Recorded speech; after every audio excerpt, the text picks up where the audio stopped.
Okay, welcome back. How are y'all doing? So last time we talked about motivation and shit, it's kind of was like a joint 2-episode thing where I talked about my mantra in life and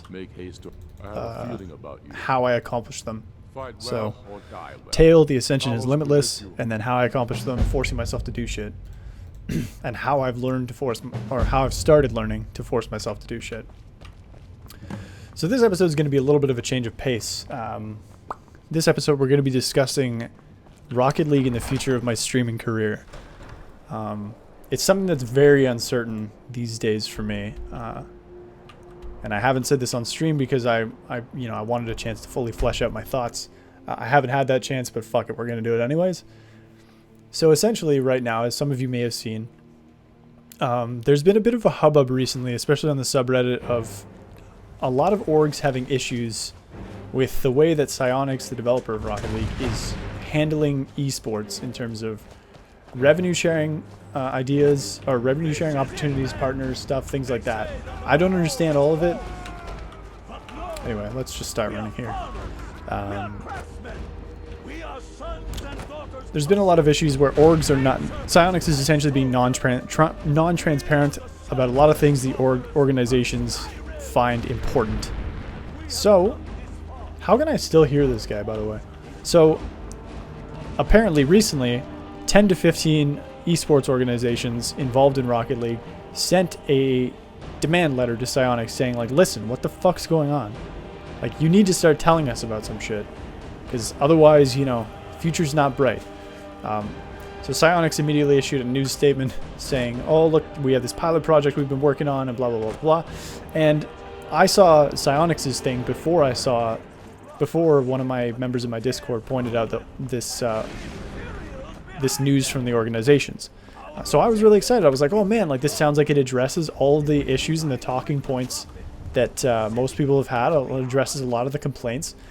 And then you sort of look closer. The deadline that they gave themselves for this pilot project was the end of Season 7, which is about 6 to 8 months away from now. So it's not really a promise. It's not really anything. It's just kind of like buying time. It's kind of shitty. And then the other thing was that, yeah, it was pretty much completely reactionary to some, like, it wasn't that Psyonix was like, oh yeah, we want to release this statement. It was that somebody was like, dude, like, we are threatening action unless you do something about this problem that we have that you do not respond to. And rather than, you know, doing that, Psyonix was eventually like, yeah, okay, cool. Like, well, here's your response you want. But that's it. They didn't give a roadmap. They didn't give a plan. And even if they did give a roadmap, honestly, like, it's too little too late. Like, you have to demonstrate that you already have something in the works, in my opinion. So this begs the question, you know, nerd. This begs the question, well, do I want to keep playing this game? And this is a, you know, this is a tough question for me because I really like the game, but at the same time, you know, I want to make streaming a career for myself. Would I sink, you know, another 2,000, 3,000, 4,000 hours into something that has no potential payoff? If the esports scene in Rocket League dies, with it dies my willingness to grind it and play it, because I'm all about the, you know, the competitive aspect of stuff. So if I don't have that, what do I have? And why would I play it? If there's no scene, there's not a really good way to make money off it, because as you know, my goal is to try and get into the professional scene a little bit more of Rocket League. Why would I keep playing it? So with that in mind, it's a little uncertain right now because we don't know exactly what's going to happen. We don't know if Psyonix actually has something. We don't know if the orgs are being, you know, overreacting. We don't know what's going on. So it's a little tricky. So can I break this? Yeah, eat it, nerd. Okay, I don't think that's working. This works though.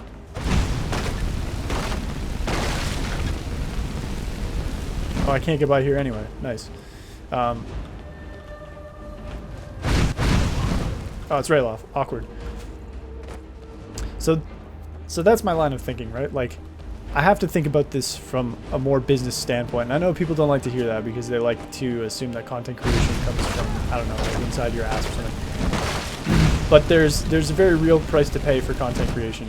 Also, you're fucking mad. There's a very real price to pay for content creation, and most people don't realize that. The example I want to use that I just saw today was Game Grumps. For every year around Halloween, they do Ghoul Grumps, where the games that they play take on a more spooky bent, and it's like a real thing, you know, everybody really likes it and stuff. This year, Game Grumps did one thing. They did one game instead of like 3 or 4, whatever they usually do. And people fucking lit them up for it. People got so mad, as if Game Grumps owes them shit. As if Game Grumps, like, you know what I mean? Like, as if this shit was, like...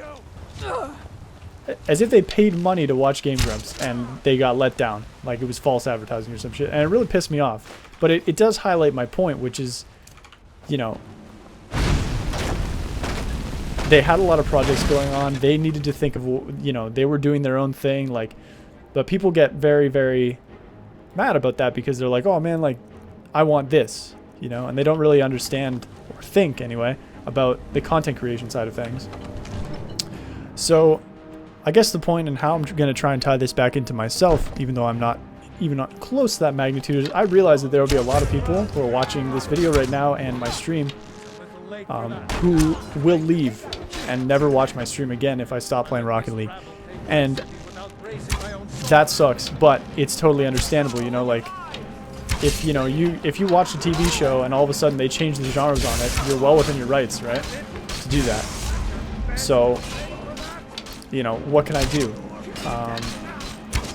But what I want to hope for is that you're about to be so mad. All right. That's enough. My hope is that I can make good enough content that I can transcend being strapped into one game. Now I understand that it's going to take a bit of a hit, and I've aired this idea out a little bit in my chat before. But your family was noticeably absent from the ball. I kind of lost my train of thought here, but essentially where I'm going with this is I've aired this thought out on stream a little bit. I've received, you know, a number of people, especially the regulars, who are like, yeah, it doesn't matter what you play here, man, like, you know, I like your content, blah, blah, blah. And I really appreciate that. That means a lot. More than I can say. So I appreciate that very much. And again, though, if you're one of those folks who is a Rocket League viewer, I totally get it. Like, there's nothing wrong with that at all. And I bear no ill will towards you for that or anything, unless you're, like, you know, weird or something. But if you don't want to watch my non-Rocket League content, totally get it. But what I want to say is, whatever game I pick that I settle on for a long time, you can bet your ass that I'm going to be good at that game. No matter what it is, even if it takes a while, even if I get really salty at some points, which I probably will whenever I'm learning a new game, even if I get to that point, doesn't matter. I'm going to be fucking good at whatever I play. At some point. Just getting all these arrows. But yeah, so that's the biggest thing for me. I wanted to get that out there because, yeah, if Rocket League dies, I need to move on. I want this to be a career for myself, and I can't...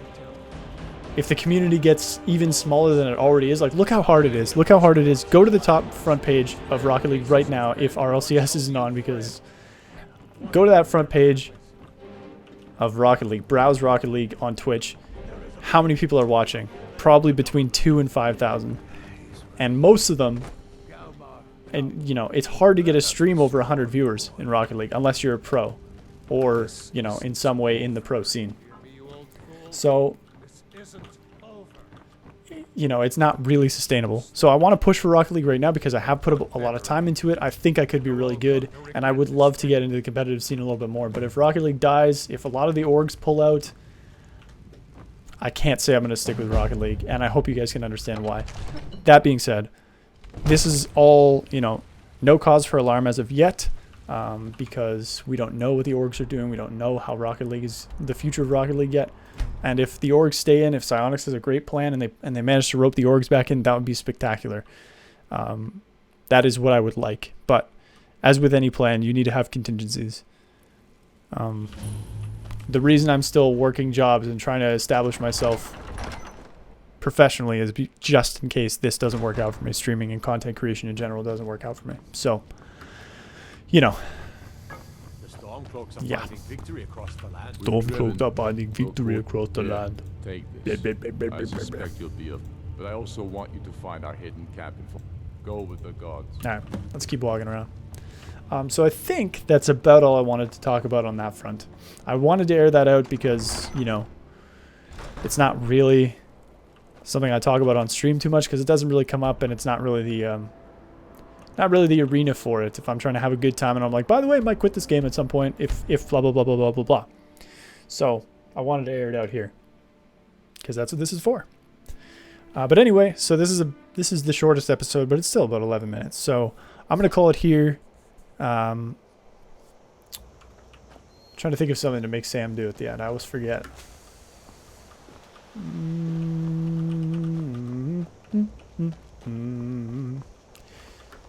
Sam, at some point in the video, put a smiley face over a person's face. And make it like a really goofy smiley face.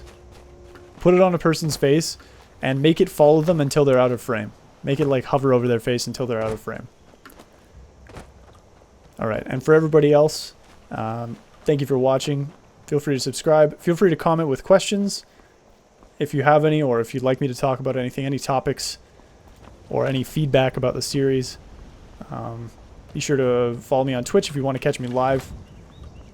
But yeah, thank you for watching. This is actually, I'm completing my first session. It's only 4 episodes, but I wanted to get the project off the ground, so I think for starters we're going to do a Monday, Wednesday, Friday release schedule.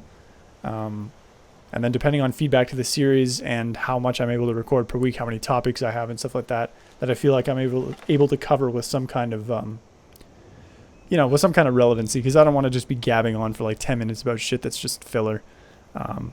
So if I can keep coming up with topics that I want to talk about for, you know, long periods of time, that's great. I might have guests on the show, so we'll see. But anyways, thank you guys very much, and we'll see you next time.